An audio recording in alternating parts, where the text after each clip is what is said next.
The afternoon Cora Dugan finally stopped watching the road for the land office courier was the same afternoon Ralph Kendrick came riding down it with the deed folded inside his breast pocket, pressed against his heart like something he had been carrying far longer than the 3 days it had actually taken him to ride from Tucson.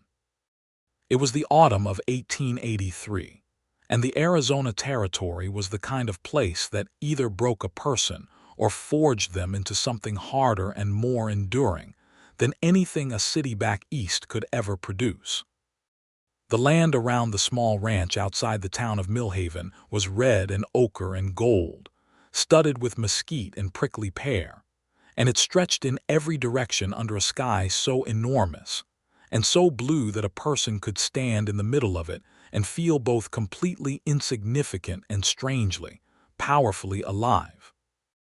Cora had lived here for 7 years, first with her husband Thomas, and then, for the last 3 years, entirely alone except for her daughter Molly, who was 6 years old and fearless in the way that children raised on open land tend to be. Thomas Dugan had died in the spring of 1880, taken suddenly by a fever that started on a Thursday and finished him by Sunday, which gave Cora very little time to prepare for the fact that she was now a widow at 28 years old with a 5-acre homestead claim, 40 head of cattle, a leaking roof, and a daughter who kept asking when Papa was coming back from wherever he had gone. Thomas had filed the homestead claim under the Homestead Act of 1862, and Cora had understood, in the broad strokes of it, that after 5 years of continuous residence and improvement, the land would be theirs outright, the deed transferred and recorded in their name.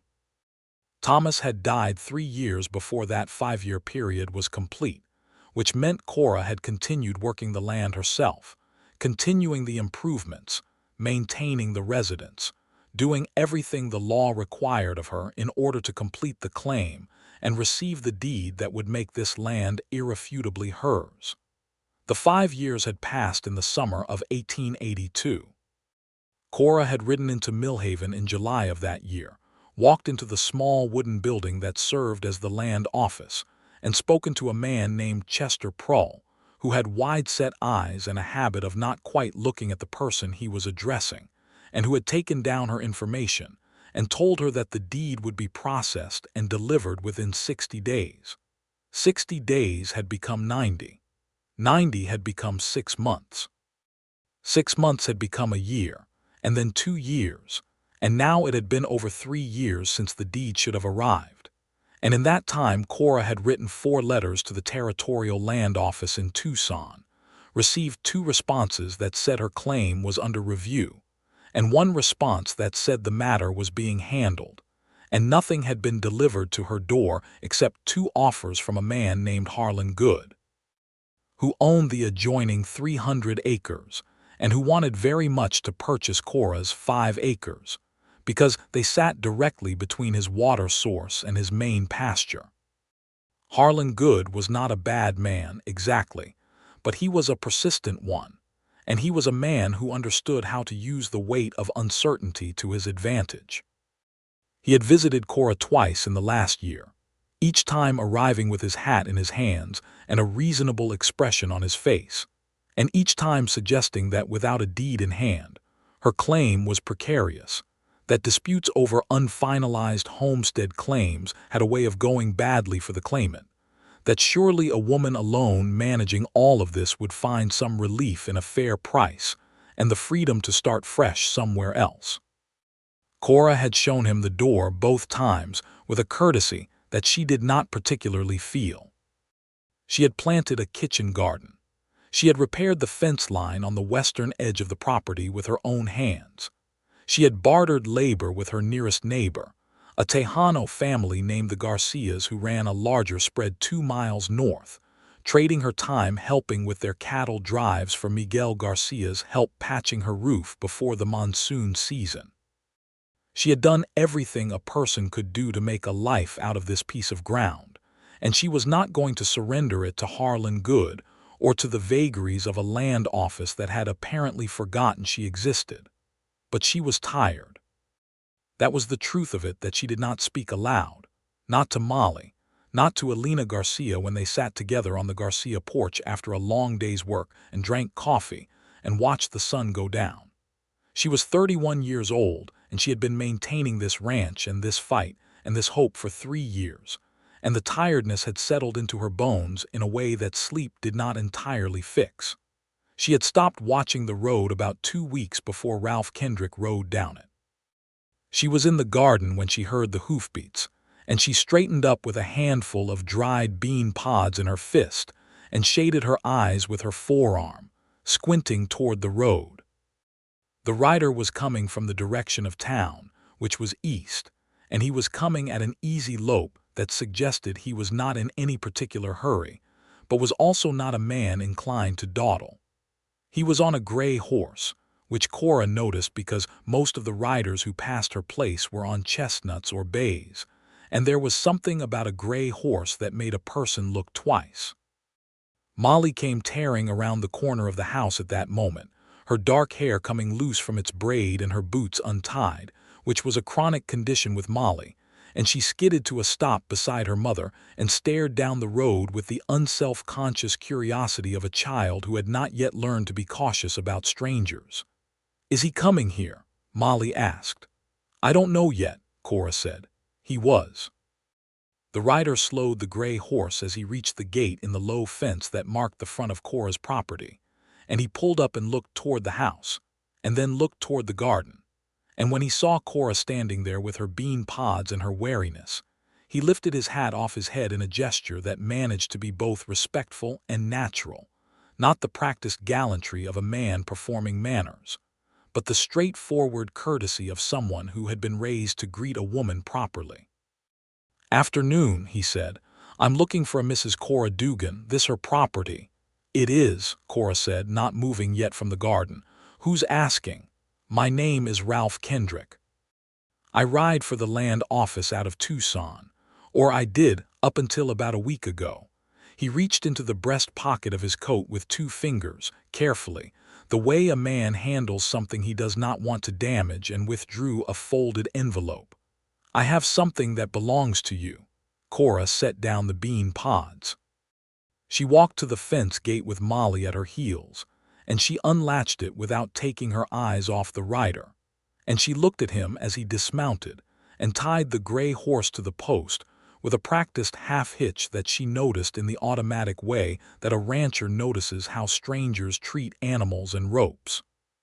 He was a few years older than her, she guessed, maybe 34 or 35, with a lean and weathered face that had been out in the sun for years, dark brown eyes set under a straight brow, and dark hair that curled slightly at the ears and the back of his neck where it had grown past the point of tidiness.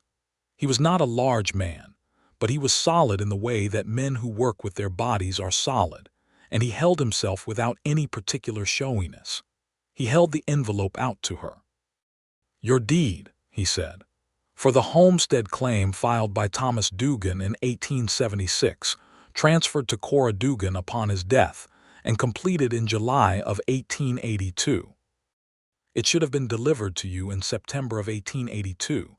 There was a mistake in the land office records, and it was not." Cora looked at the envelope. She did not take it immediately, which Ralph Kendrick seemed to understand because he held it steady and waited. "A mistake," she said. "Yes, ma'am." "What kind of mistake keeps a deed sitting in an office for over 3 years while the widow it belongs to writes letters that go nowhere?" He did not look away from her.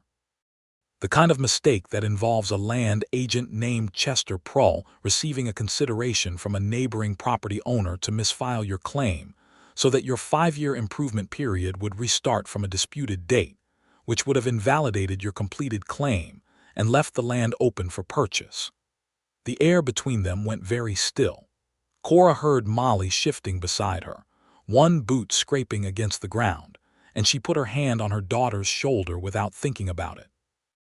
"Chester Prohl," she said. "Yes, ma'am.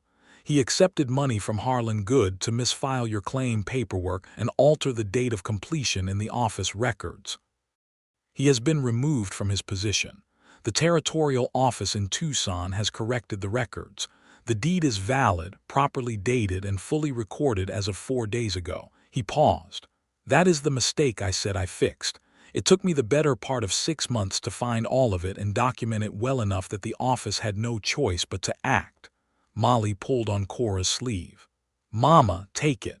Cora took the envelope. She held it for a moment without opening it, feeling the weight of it, which was almost nothing, just paper, but it felt heavier than that. It felt like 3 years of persistence and exhaustion and small acts of daily courage distilled into something she could hold in her hand. She opened the envelope and unfolded the deed and read it, every line, standing there in the late afternoon sun with the smell of the garden around her. And when she was satisfied that it said what he had told her it said, she folded it carefully and held it against her chest. "Thank you," she said. It was entirely inadequate, but she did not know what else to say. "You're welcome," Ralph Kendrick said. "You said you rode for the land office up until a week ago," Cora said. "Does that mean you no longer do?" Something shifted in his expression, not much, but enough that she noticed it. "After the Pearl matter was resolved, I submitted my resignation. I had been employed by the office for 4 years, and I found that I did not wish to continue working for an institution that had allowed a situation like yours to persist for as long as it did. The office corrected the record because I forced the documentation in front of them until they could not avoid it. They would not have acted on their own." "So you are currently without employment," Cora said. "I am. Where are you headed?" "I am not certain yet," he said. "I've been riding since I left Tucson. I'll know where I'm going when I get there, I suppose." Cora looked at him for a moment, and then she looked at her gate and her house and the sun going down behind the western ridgeline, and she made a decision that was partly practical and partly something she did not entirely examine yet. "I have a spare room," she said, "and dinner is in an hour. If you'd like to rest your horse and wash up, you're welcome to both. It's the least I can offer a man who apparently spent 6 months fighting a battle on my behalf when I didn't even know he was fighting it." Ralph Kendrick looked surprised, which was satisfying to witness, because she suspected he was not a man who was easily surprised. "I would appreciate that very much," he said, after a moment. Molly immediately grabbed his hand and announced that she would show him where the trough was for the horse, which was how Cora found herself standing alone in the yard holding her deed while her daughter led a stranger and his gray horse around the side of the house as if they had known each other all their lives. Cora looked down at the deed again. Then she looked up at the sky, which was going orange and rose, and the particular deep violet that the Arizona sky turned in the half-hour before full dark, and she let out a breath that she felt as though she had been holding for 3 years. She went inside to start dinner. Ralph Kendrick was the most self-contained person Cora had met in recent memory, which was something she noticed over the course of that first meal in the way that a person notices something that is different from what they expected. He was not quiet in the manner of a man who was unfriendly or uncomfortable. He was quiet in the manner of a man who was genuinely attentive, who listened when spoken to and answered when asked something, and did not fill silence with noise simply because the silence was there. He ate what was put in front of him and thanked her for it with a sincerity that was plainly genuine and not performed. He let Molly talk at him about her horse, which was a small pinto pony named Captain, and he answered her questions about the gray horse, whose name was evidently Sage, with the patience of someone who did not find a child's detailed inquiries exhausting. After Molly was put to bed, Cora and Ralph sat at the kitchen table, and she poured 2 cups of coffee from the pot that was always on the back of the stove, and the evening outside was full of cricket sound and far-off coyotes, and the particular deep quiet of open land after dark. "How did you come to work for the land office?" Cora asked. He wrapped both hands around the tin cup. "I spent 3 years as a surveyor out of New Mexico Territory after the war. I was good with numbers and better with maps, and when the Arizona Territorial Land Office opened a position in Tucson in '79, it seemed like useful work. I thought it would be work that helped people establish their claims properly and keep them. And was it? Some of the time, he said. More than I expected, it was work that helped certain people get what they wanted at other people's expense. I was not always in a position to stop it. The Pearl situation was the one where I finally had enough evidence and enough patience to see it all the way through. Why this one? Cora asked. If there were others you couldn't stop. He considered the question with a seriousness that she appreciated. Partly because I had the documentation in front of me and I knew what it meant. Partly because what was done to you was deliberate and sustained over years. Not just an error of paperwork, but an ongoing manipulation of your circumstances designed to wear you down until you gave up. He paused. I read your letters, all 4 of them, in the course of going through the misfiled claims. You did not give up. That mattered to me. Cora was quiet for a moment. The lamp on the table cast warm light across the space between them. What did the letters say to you exactly? About not giving up. The first one was formal, polite and exact and careful. The second was more direct. By the third, you were starting to sound angry underneath the careful language, and you were still entirely correct in every factual detail you cited. The fourth one was short. It said, and I can quote this because I read it more than once, I am writing again not because I expect a response that serves my interests, but because I intend for there to be a record that I never stopped asking. He looked at her steadily. That struck me as the letter of someone who understood that the system was failing her and had decided to document that failure regardless of whether anyone was paying attention. Someone was paying attention, apparently, Cora said. Eventually, he said. I'm sorry it took so long.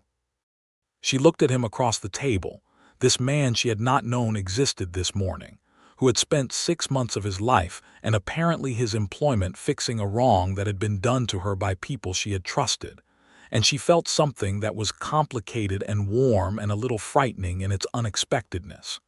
You can stay as long as you need to, she said, until you figure out where you're going.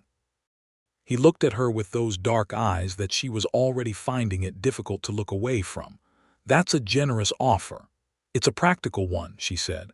I have a fence line on the south side that needs replacing before winter, and the stable roof has been a source of grief since August. If you're handy with a fence post and a hammer, I could use the help, and you could use the time to decide on your next step. He almost smiled. She could see it at the corner of his mouth, a thing that was considering becoming a smile. I am handy with both of those, he said, and I accept. Over the next 2 weeks, Ralph Kendrick became part of the rhythm of the Dugan homestead in a way that surprised Cora both by how natural it felt and by how much she noticed the naturalness of it. He was up before her in the mornings, which she discovered the first day when she came downstairs at 5:30, and found the stove already lit and coffee already made, and the man himself already outside beginning the fence work in the gray pre-dawn light. He worked steadily and without complaint, and he was methodical about it in a way she had not seen in a casual hand, because he was not a casual hand. He was a man who had trained himself to be precise and thorough in whatever he took on. Molly attached herself to him with the unself-conscious faithfulness of a child who has decided she likes someone, and this created a tenderness in Cora that she tried to keep in its proper proportion, because she knew how it could affect a child's heart when someone who had been briefly present then became absent, and she did not intend for her daughter to be hurt by anything she allowed to develop. But she could not entirely prevent herself from watching him. She watched him teaching Molly the proper way to loop a rope on a fence post one afternoon, crouching down to her height with infinite patience, his hat pushed back on his head, and she thought about what it meant that this man had resigned his employment to correct a wrong done to a woman he had never met. She thought about his hands, which were the hands of someone who had worked with them, precise and capable, and she thought about the way he listened when she talked, not waiting for his turn to speak, but actually attending to what she was saying. On the 5th day, they were replacing fence posts on the south line together, and Cora was holding the post while Ralph drove it with the mallet, and between strikes she said, without entirely planning to say it, "Were you ever married?" He paused with the mallet resting on his shoulder and looked at her with an expression she could not quite read. "No," he said. "I was engaged once, about 6 years ago, to a woman named Clara Haverstock in Santa Fe. She broke the engagement 4 months in because she concluded, correctly, that I was more interested in doing work that mattered to me than in doing work that would make us comfortable. She married a banker the following year and is reportedly very happy. Do you regret it, the engagement or the choice that ended it?" "Either." He went back to driving the post. 3 strikes, deliberate and even. Then he stopped and said, "I regret that I wasn't honest with her earlier about the kind of life I intended to live. I don't regret the life itself." Cora held the next post in position and thought about that. She thought about Thomas, who had been a good man and a willing partner, and who had built this land claim with her out of genuine shared purpose, and who had been taken from her so fast that she had not had time to say everything she might have said. She thought about the years since, which had been years of maintenance and endurance, and she thought about how long it had been since she had talked to someone who was genuinely present in a conversation. Thomas was a good man, she said. He was not a complicated man. He wanted a piece of land and a good wife and a family, and he got all 3, and then the fever took him before he got to keep any of it long enough. She paused. "I miss the simplicity of it sometimes. Having someone to share the weight of decisions." Ralph drove another post into the ground. When he was satisfied with its depth and angle, he straightened and looked at her across the fence line. "You've been carrying the weight of this place and this fight and a child by yourself for 3 years. That is not a small thing." "No," she said, "it is not." "You did it well," he said. It was not flattery. It was an assessment, stated with the same directness he brought to everything. She felt the warmth of it more than she expected to, and she picked up the next post and moved 10 feet down the line rather than stand there and let him see that it had affected her.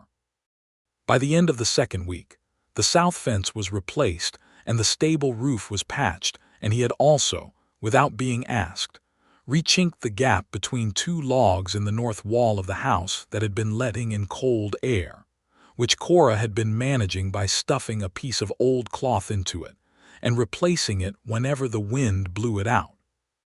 On the 14th evening, she found him sitting on the porch step after supper with his back against the post, and Molly asleep against his shoulder, the child having apparently run out of energy mid-sentence and simply subsided, which was a thing Molly did occasionally with the completeness of a lamp being turned out. He had one hand raised as if to move her and then had stilled it, clearly not wanting to wake her. Cora came and scooped Molly up with the practiced ease of a mother who had been lifting her daughter for 6 years, and Molly murmured something unintelligible and settled against Cora's shoulder. "I'll put her to bed," Cora said quietly. "I'll wait," Ralph said just as quietly. It was not a remarkable thing to say. It was a simple statement of intention. But Cora, carrying her sleeping daughter inside, felt something shift in her chest like a stone turning over to reveal the bright damp earth beneath it, and she recognized it for what it was, and was both pleased and frightened by the recognition. She settled Molly, took the pins from her own hair, and came back to the porch, and they sat together in the evening quiet and watched the stars come out over the territory with the kind of comfortable silence that usually requires more time to develop. "What will you do?" she asked eventually. "With your life, I mean, now that the land office is behind you." He was quiet long enough that she thought he was choosing his words carefully. "I have been thinking," he said slowly, "that I would like to work land rather than record it. I've spent years handling other men's claims, and I know more about this territory's soil and water and grazing patterns than most of the men who are actually using it. I would like to put that knowledge towards something that grows." "You want a place of your own," she said. "Eventually," he said. "I would not be opposed to being somewhere I was useful first, while I worked out the details." Cora looked out at her land, her properly deeded, finally and legally hers land, pale and silver in the moonlight, and she felt the full particular weight of what she was about to say before she said it. "You are useful here," she said. If you wanted to stay longer than a temporary arrangement, there is more work than I can manage alone, and Molly is clearly attached to you, which matters to me." She stopped and then, because she was not a woman who spoke halfway about things, she said, "And I find that I am not unhappy when you are here, which is not a condition I have found myself in with regularity in the past 3 years." The silence that followed was not uncomfortable. It was the silence of a man absorbing something that mattered to him. "Are you asking me to stay on as a ranch hand?" he asked, and there was something careful and honest in the question. "I'm asking you to stay on as whatever you want to call it," Cora said, "and I am telling you that the reason I am asking is not entirely practical." He turned to look at her then, and the moonlight was enough to see his expression, which was open in a way she had not seen on him before, the self-contained quality momentarily set aside to reveal something that was wondering and genuine. "Cora," he said, and the way he said her name was different from the way anyone had said it in a long time. Not Mrs. Dugan, not the careful courtesy of acquaintance, but her name, and it sounded as though it fit somewhere in his mouth as if it had always been there. "Don't say anything you don't mean," she said quietly. "I have a child and a 5-acre homestead and 3 years of stubbornness built into me, and I am not in the market for temporary comfort." "I know that," he said. "I would not offer you temporary anything." He paused. "I would like to stay. I would like to earn the right to stay in every sense of the word. I am not a man who moves fast when something matters." "Good," she said. "Neither am I." They sat together until well past the hour when they should have gone inside, talking and not talking in equal measure, and when Cora finally rose to go in, she paused at the door and looked back at him, still sitting on the step with his elbows on his knees and his face tipped up toward the stars. "Good night, Ralph Kendrick," she said. "Good night, Cora," he said, and she went inside feeling more like herself than she had in years. In the weeks that followed, the homestead settled into a new rhythm, one that included 2 adults and 1 highly opinionated 6-year-old. And the rhythm was a working one, because there was always more to do on a 5-acre working spread than there were hours of daylight to do it. Ralph was meticulous and inventive with repairs, and he had a gift for finding solutions with whatever materials were available, rather than defaulting to the assumption that something new needed purchasing, which mattered considerably when money was careful. He and Cora worked well together in the way that 2 people who respect each other's competence tend to work well together, and there was a pleasure in it that Cora had not felt in a long time, the pleasure of shared labor toward a shared purpose. There were also moments that were not about labor at all. He brought her a handful of late-season wildflowers one morning, tucked between the handle and the side of the water bucket he was carrying in, presented with a matter-of-factness that was somehow more touching than a formal gesture would have been. She put them in a tin cup on the windowsill and did not say anything about it, but she noticed that he noticed she had put them there. She caught him one evening reading to Molly by lamplight, one of the 3 books that constituted the Dugan household library, a dog-eared copy of a natural history of North American birds that had belonged to Thomas's father. And Molly was asking him questions about every illustration with the relentless precision of a child who genuinely wants to know things, and he was answering all of them without consulting the text, which meant he had apparently read the book before and retained it, which was a thing that told Cora something specific and good about the interior of his mind. One Saturday morning, Cora rode into Millhaven to do the weekly provisioning, and she left Ralph at the homestead with Molly because he was in the middle of repairing the wheel on the storage wagon, and Molly was helping by handing him things and providing a running commentary on the progress of the work. In Millhaven, she encountered Alina Garcia at the general store, and Alina looked at her with the measuring intelligence of a woman who knew her well, and said, after the pleasantries, "You look different." "I have my deed," Cora said, which was true and relevant and slightly evasive. "I heard about the deed," Alina said. "I heard about the man who brought it. Miguel said he saw him in town last week, said he looked capable and decent." "He is both of those things," Cora said, and did not say anything further, but Alina was already smiling in the way of a woman who did not need more information than she already had. It was in the general store that Cora first encountered Harlan Good since the deed had arrived. He came in while she was at the counter and he saw her, and his expression moved through several stages with a swiftness that told her he already knew about the deed. He was a broad man in his 50s with a red face and a way of standing that suggested he was accustomed to taking up space. "Mrs. Dugan," he said. "Mr. Good," she said. The silence between them held an acknowledgment of everything that had happened between his money and Chester Prohl's misfilling and her 3 years of waiting, none of which had been said aloud or proven in a court of law, though she suspected it might not stay that way. "I understand your land claim is now finalized," he said. "It was finalized in July of 1882, she said pleasantly. "The deed merely took some time to reach me." He looked at her, and she looked at him, and neither of them said anything further on the subject.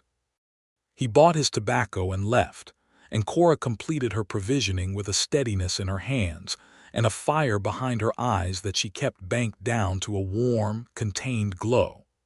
When she told Ralph about the encounter that evening, he listened without interrupting, and when she was finished he said, "Prohl's removal and the correction of the records in Tucson have been documented. If Good's payment to Prohl can be established, and there is at least one clerk in the Tucson office who witnessed conversations that were suggestive, it becomes a matter for the territorial court." "Is that something you intend to pursue?" Cora asked. "It is something I have already set in motion," he said. "Before I left Tucson, I provided a written statement to the clerk of the court regarding what I found and what it implied. I named Good specifically. Whether the court acts on it is beyond my ability to determine, but the statement is there." Cora looked at him across the table and felt a complex thing move through her chest, something compounded of gratitude and admiration, and a growing warmth that was larger than either of those. "You did all of that before you ever met me," she said. "I knew who you were," he said. "I had read your letters. I knew what had been done to you." The court statement was as much about preventing it from happening to someone else as it was about your specific situation. He paused. "But yes, I wanted whatever justice was available to be made available. You deserved at least that." She reached across the table and put her hand over his, which she had not done before, and the contact was brief but deliberate, and she saw something in his face change the way light changes when a cloud moves past the sun. "Thank you," she said for the second time, and this time it was not inadequate. This time it contained everything she meant by it. In the middle of November, the weather turned cold with the particular swiftness of the Arizona high desert, where the fall could be warm and pleasant, and then become biting and serious within 48 hours. Ralph spent a week cutting and stacking firewood against the north side of the house, and he built a new casing around the kitchen door that stopped the draft that had been coming under it. And he and Cora worked together to bring the cattle into the closer pasture, where they could be watched and supplemented through the coldest months.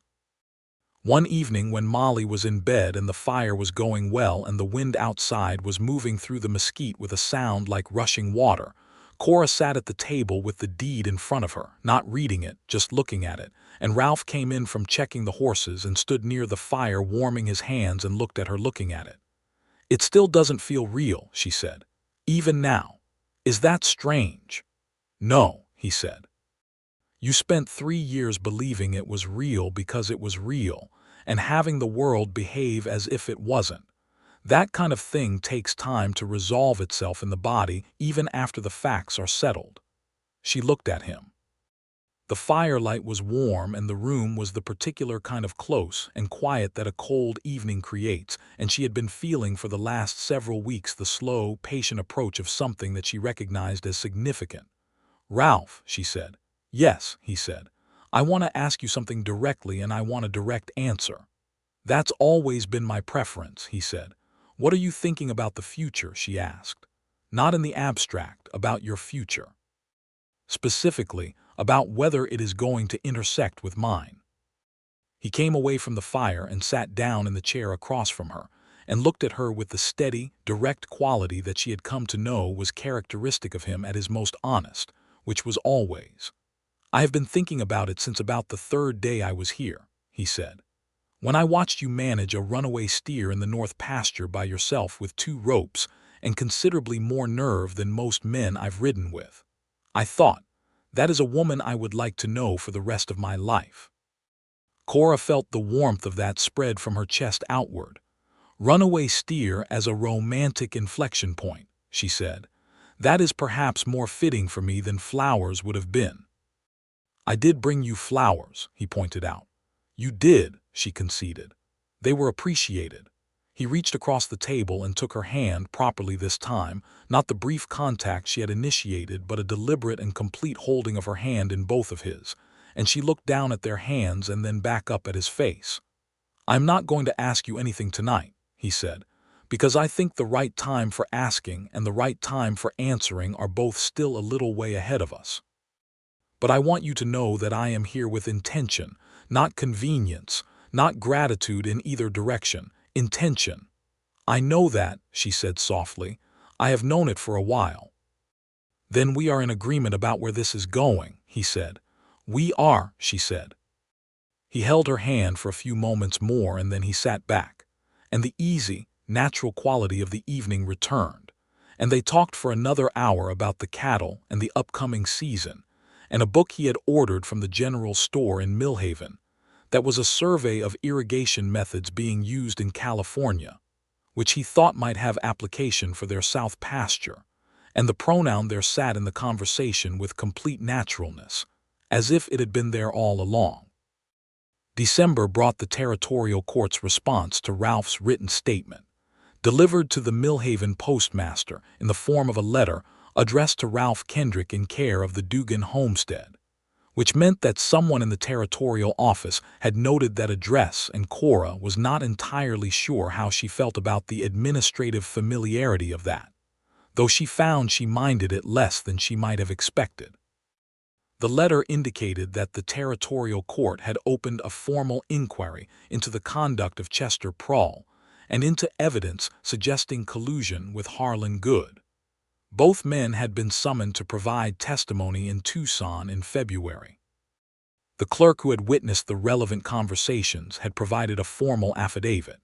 The inquiry was not a trial, and there was no guarantee of a verdict that would satisfy Cora's sense of justice, but it was formal acknowledgement that something wrong had been done, and it meant that Harlan Good's purchase offers and his sideways suggestions about the precariousness of her claim were never going to be instruments of any leverage he might still imagine he held.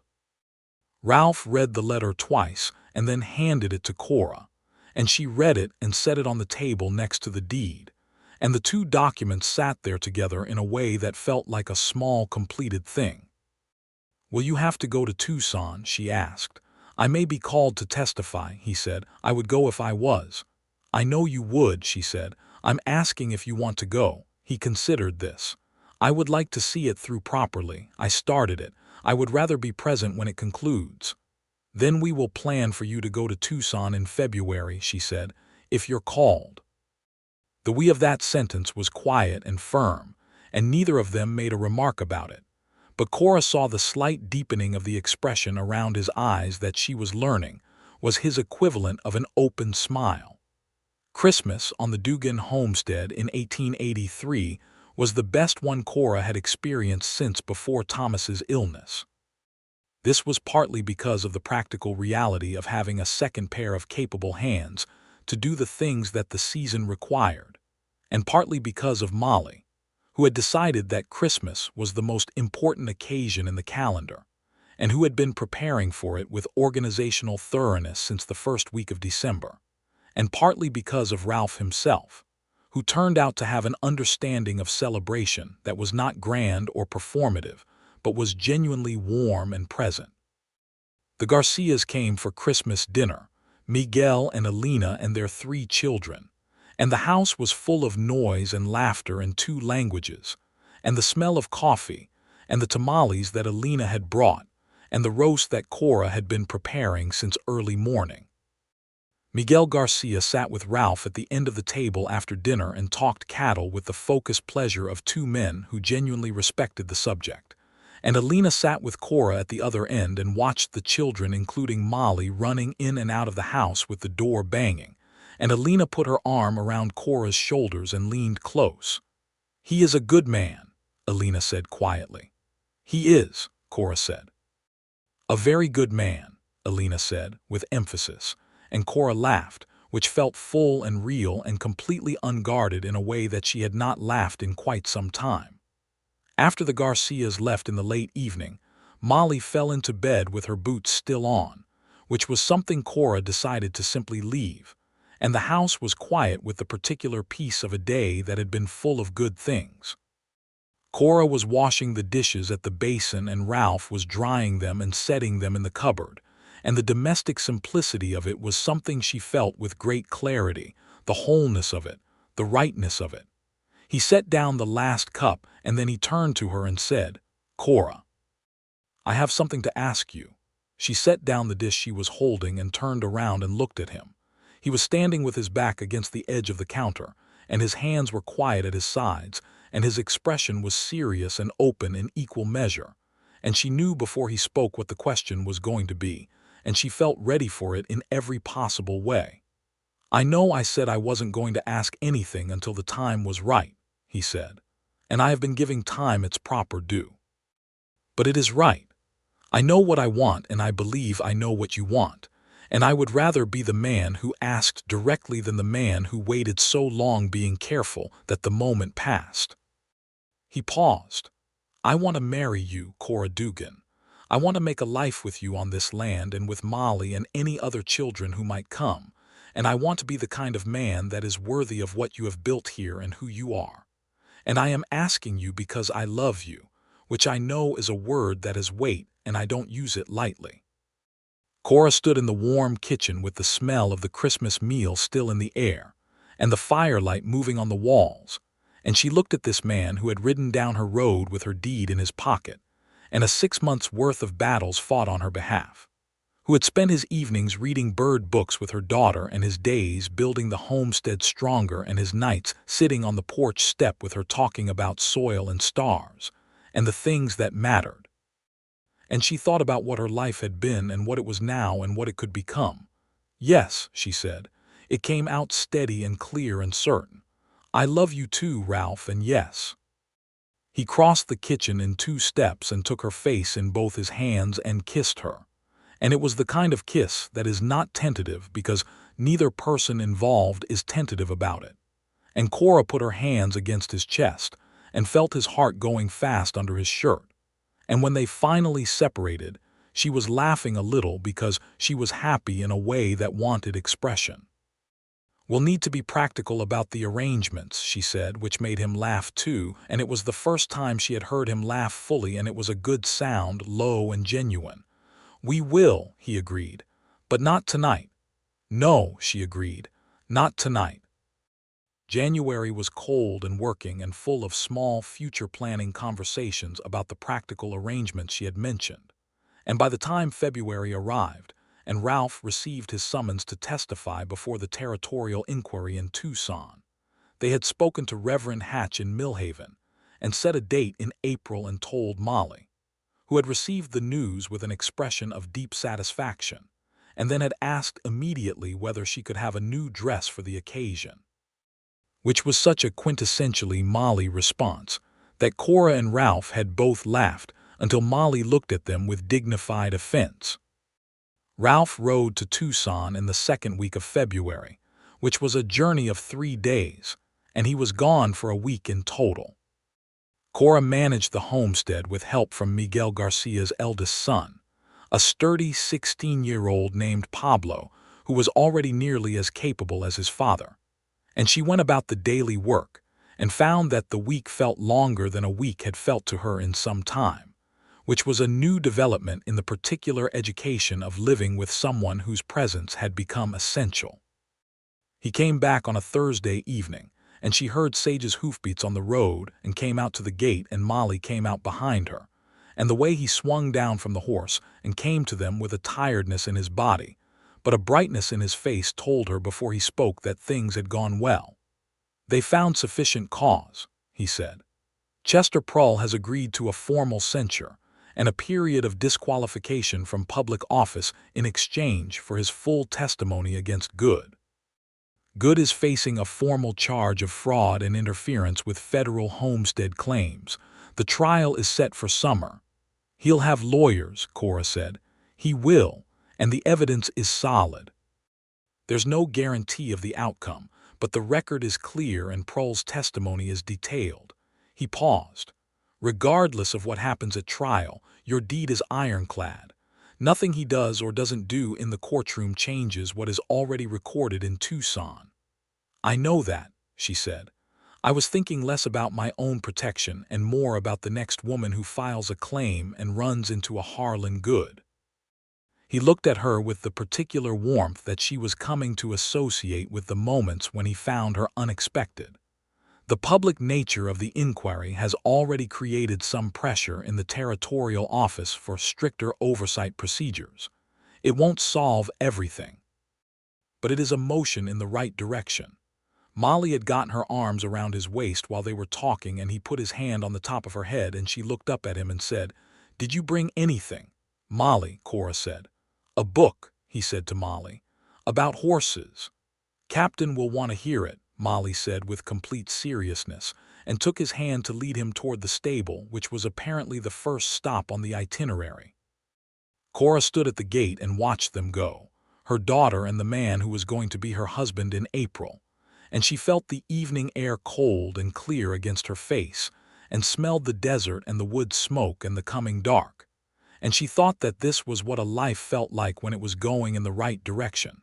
Not effortless and not without difficulty, but clear in its direction and full in its texture and essentially deeply right. The spring of 1884 came in with warmth and new grass, and the particular insistent green that the desert produced briefly before the heat of summer turned it golden again. And on the 14th of April, Cora Dugan and Ralph Kendrick were married in the small white Millhaven church on a Saturday morning, with Reverend Hatch officiating, and the Garcia family in the front 2 pews, and Molly in a new blue dress, standing at her mother's side, with the solemnity of a child who understands she is participating in something important. Cora wore a dress that Elena Garcia had helped her make from fabric she had ordered from the catalog, a pale gray-green that was not the fashion of the eastern cities, but that suited the territory and suited her, and she had let her hair down for the occasion, which was not something she did on ordinary days. She carried a small bunch of the yellow wildflowers that grew along the fence line, which Molly had gathered that morning with tremendous organizational seriousness. Ralph stood at the altar in his good coat with his hat in his hands and watched her walk down the aisle with an expression that was entirely unguarded and entirely undisguised. And Cora, walking toward him, felt herself smiling before she was aware she had decided to smile. The ceremony was simple, and the words were the traditional ones, and when Reverend Hatch asked the relevant questions, both Ralph and Cora answered without hesitation. And when it was done and Ralph kissed her in front of everyone, Molly said loudly, "Finally," which produced laughter that echoed off the church walls and set the tone for the rest of the celebration, which was a dinner at the Garcia Ranch with more people than the Millhaven social calendar could usually assemble. Because the story of the deed and the widow and the man who had ridden from Tucson to fix things had become the kind of thing people in a small territory community take genuine interest in. There was dancing after dinner, a fiddle player named Ortega from 2 towns over who had a repertoire extensive enough to keep everyone moving until well into the evening, and Ralph danced with Cora with a competence that surprised her, and she said so, and he said that his mother had required it of him at 17, and he had been reluctantly grateful ever since. He held her properly and moved with her through the music, and she rested her forehead briefly against his shoulder in the middle of a slower tune, and felt the solid warmth of him, and thought that this was a thing she had not expected to have again, and found it even better for being unexpected.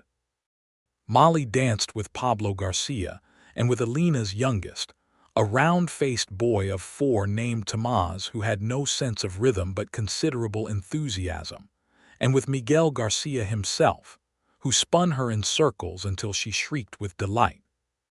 They rode home late that night under a sky full of stars, and Molly fell asleep in the wagon between them, tucked under a blanket with her head on Cora's knee, and Ralph drove the wagon with one hand and held Cora's hand with the other all the way home across the dark and quiet land that belonged to them.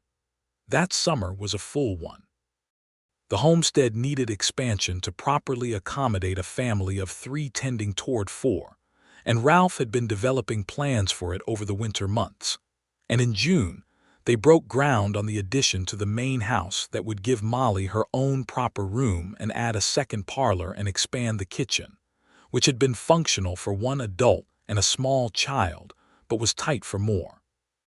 Pablo Garcia came to help twice a week and Miguel came on Saturdays, and Cora herself was as capable with a hammer and a plumb line as any man involved, which Ralph stated as plain fact to anyone who raised an eyebrow. The trial of Harlan Good was held in Tucson in July. Cora did not attend. Ralph attended for 2 days of testimony and came home to report that the jury had found Good guilty of fraud and interference with a federal homestead claim, and that he had been fined substantially and required to pay court costs, and that while there was no prison sentence, the verdict was public, and the territorial newspapers were covering it, which meant that the pattern of how it had been done was in the record where anyone could read it. It was not everything. It was not the 3 years returned to Cora, or the anxious letters, or the months of watching the road, or the 2 insultingly polite visits from a man who had bought a corrupt clerk to steal her land by increments. But it was accountability, and it was public, and Cora received the news standing in her own kitchen with her deed in the drawer and a husband in the doorway and her daughter running in from outside wanting to know if anyone was going to be put in jail, and she thought that on balance, it was enough. The Kendrick homestead, as it was now known in the official records, grew in that second year to 20 acres through a legitimate adjacent claim that Ralph filed and improved on the north side of the original 5 acres, where the land was slightly lower and held moisture better, and where he had determined, through careful observation, and the knowledge he had accumulated in his surveying years, that a properly rooted irrigation channel could make productive pasture out of what was currently scrub. He was right, which did not surprise Cora, and by the second autumn they had expanded the cattle herd to 80 head on the stronger pasture, which changed the economics of the ranch from survival and maintenance to genuine, modest prosperity. Ralph, it turned out, was also a man who had strong opinions about bees, which was a thing Cora had not anticipated but found entirely consistent with the thorough and thoughtful approach he brought to everything. He built 2 hive frames in the spring of 1885 and installed them at the edge of the kitchen garden, and by the second year they had 4 hives producing enough honey to use in the household and sell the surplus at the Millhaven store, and Molly became fascinated by bees in the way she became fascinated by all things natural and living, and Ralph taught her to work the hives without fear, which was a form of bravery she wore with great pride.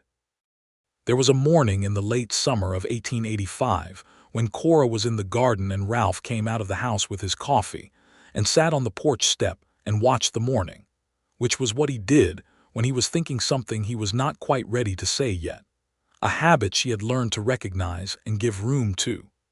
She came in from the garden after a while and sat beside him on the step, and he handed her a portion of the coffee without being asked, and she took it. "I was thinking," he said, "about what it would mean to have more cattle," she said.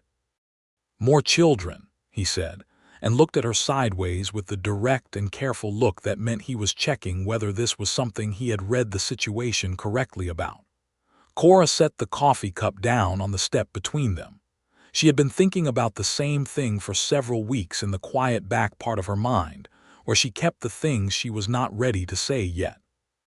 She was 33 years old and Molly was 8, and the ranch was stable and growing, and the house had the room addition, and she was happy in a way that she wanted to express in the specific direction of more people to love. "Yes," she said simply. He smiled, which was still one of the best things she knew how to see, the full and unguarded version that she had been collecting for 2 years the way other people collect fine things. "Then that's settled," he said. By November of 1885, Cora knew she was expecting. She told Ralph on a quiet evening in the kitchen with Molly asleep and the fire warm, and he received the news with a stillness that she recognized as his version of feeling something very large.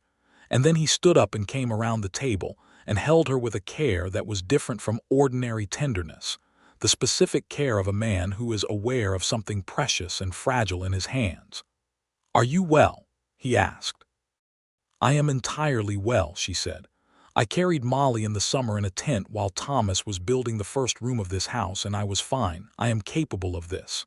"I know you are capable of this," he said. "That has never once been in question. I am asking about you, not about your capabilities." She leaned into him and put her cheek against his shoulder and said, "I am very happy, and a little frightened, and very happy." "Good," he said. "That sounds about right." The pregnancy was healthy and uneventful in the way that Cora's body seemed to approach physical challenges, with a matter-of-fact competence that did not ask for special accommodation, but appreciated consideration when it was offered. Ralph rearranged the heavier work of the ranch, so that she was not lifting weights she should not be lifting without framing it as an accommodation, which she appreciated because she did not want the pregnancy to change the fundamental equality of how they worked together. He was not always subtle about it, because he was not a particularly subtle man, but his heart was clearly right, and she let it go. Molly was 9 years old when her brother arrived, on a warm morning in early July of 1886, with Elena Garcia in attendance, and Ralph pacing the length of the porch outside, with a controlled and visible anxiety that Elena's husband Miguel found worthy of gentle teasing. The labor was several hours and managed well by Cora, who was, as she had been in most things, efficient and determined, and the child who arrived was a boy, solid and dark-haired, and loudly opinionated about the matter of being born, which Ralph took as a personal attribute and Cora took as a family trait. They named him James Thomas Kendrick. James for Ralph's father, Thomas for Cora's first husband, who had been a good man who deserved to be remembered in the name of something living and beloved. Molly came in to see him with the careful reverence of a child who has been waiting for something for months and is determined to meet it properly. She sat beside Cora on the bed and looked at the baby and said, in a tone of surprised authority, "He looks like Ralph." "He does a bit," Cora agreed. "He can learn to work the bees," Molly decided, which was her highest compliment, and she reached out one careful finger, and the baby wrapped his fist around it with the fierce, indiscriminate grip of the newborn. And Molly's face changed into something that was entirely love, unguarded and complete. And Cora looked over her daughter's head at Ralph standing in the doorway with his hat in his hands and his eyes very bright, and she felt the fullness of the moment in every part of herself. The house that had been a widow's maintenance project, a place held by persistence and will through 3 years of uncertainty, was now a home in the fullest sense, expanded and warm and full of the particular productive noise of a family that was working and growing and thriving. The deed that had taken 3 years to arrive sat in the drawer in the kitchen beside the inquiry verdict and the title survey from Ralph's North parcel, and the stack of those papers was not something Cora thought about every day anymore. But when she did think about them, she thought about them with a clarity and gratitude that had not diminished. She thought about what it meant that a man she had never met had read her letters in a dusty office in Tucson, and had decided that someone ought to do something about what was being done to her. She thought about what it meant that he had not told her he was doing it, had not shown up on her road with an expectation of recognition or reward, had simply done what was right, and then come to deliver the result of it with a plainness and a directness that was entirely characteristic of him. She thought about what it meant that the smallest piece of that chain of events, a gray horse on an October road, and a man with an envelope and a daughter who grabbed his hand without asking permission, had become the thing that changed everything. She was sitting on the porch step one September evening in 1887, with James on her knee and Ralph beside her, and Molly in the yard collecting the last of the late-season garden. And the sun was going down behind the western ridgeline in the way it did in September, all orange and deep red, and the color of the land itself reflecting back up into the sky. And Ralph had his arm along her shoulders with the comfortable ease of a man who has put his arm around the same person enough times that it is as natural as breathing. "What are you thinking?" he asked. "I am thinking about October of 1883, she said. "The day I came down the road," he said. "Yes. I was in the garden and I had a handful of bean pods and you came down the road on a gray horse, and I was tired in a way I did not admit to anyone, and I had stopped watching the road 2 weeks before. And then you watched it," he said. "And then you were on it," she said. James reached up and grabbed a fistful of Ralph's shirt with the assured ownership of a 13-month-old, who considers all nearby adults his personal furniture. And Ralph looked down at the baby with the easy and complete love that he had brought to fatherhood without effort or performance, the way he brought all essential things. Molly came up to the porch with her apron full of the last of the beans and stood on the step below them and squinted up at the sunset in the critical way she was developing as she moved toward 10, the age at which children begin to have opinions about beauty as well as about facts. "It's a good one tonight," she said. "It is," Cora agreed. "Do you think James will like sunsets?" Molly asked. "I think James will like everything," Ralph said. "He seems constitutionally inclined toward enthusiasm." Molly considered this as the highest probability outcome, and then went inside to put down her beans. And the door banged behind her in the specific way that it always banged, because it was Molly's door as much as any door in this house was, full of her particular energetic passage through the world. Cora leaned into Ralph's side and felt his arm pull her closer in response, and she looked out at the land, her land, their land.